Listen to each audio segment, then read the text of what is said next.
Hello, welcome to forex. Good evening. আমি ফরেক্স gold মার্কেটের একটা অ্যানালাইসিস দিচ্ছি। আসলেও অনেক ব্যস্ততার কারণে অ্যানালাইসিসটা সকালে দিতে পারি নাই, বাট এখন অ্যানালাইসিসটা দিচ্ছি। আশা করি অ্যানালাইসিসটা আপনাদের পক্ষে খুব পজিটিভলি কাজ করবে। দেখেন, আজকে মার্কেটের পিভট পয়েন্ট আছে 2326, ফার্স্ট রেজিস্ট্যান্স আছে 2341, সেকেন্ড রেজিস্ট্যান্স আছে 2351, থার্ড রেজিস্ট্যান্স আছে 2360। মার্কেটের প্রথম সাপোর্ট আছে 2318, সেকেন্ড সাপোর্ট আছে 2311 এবং থার্ড সাপোর্ট হচ্ছে 2300। মার্কেটটা এখনও পর্যন্ত লো করছে 2325 এবং হাই করছে 2334।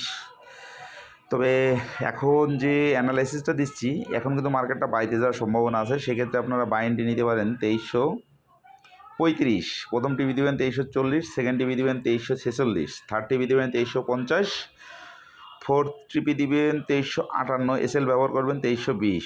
অবশ্যই মানি ম্যানেজমেন্ট ফলো করবেন, করে একটা এন্ট্রি দেবেন। দিনের টার্গেটটা ফিল আপ হয়ে গেলে ট্রেডটা ক্লোজ করে দিবেন, লং টাইম ধরে রাখবেন না। তবে আশা করতেছি এখন যে বাই এন্ট্রিটা দিলাম, এই বাই এন্ট্রিতে একটা ভালো প্রফিট পাওয়া যাবে। ধন্যবাদ সবাইকে। Good evening.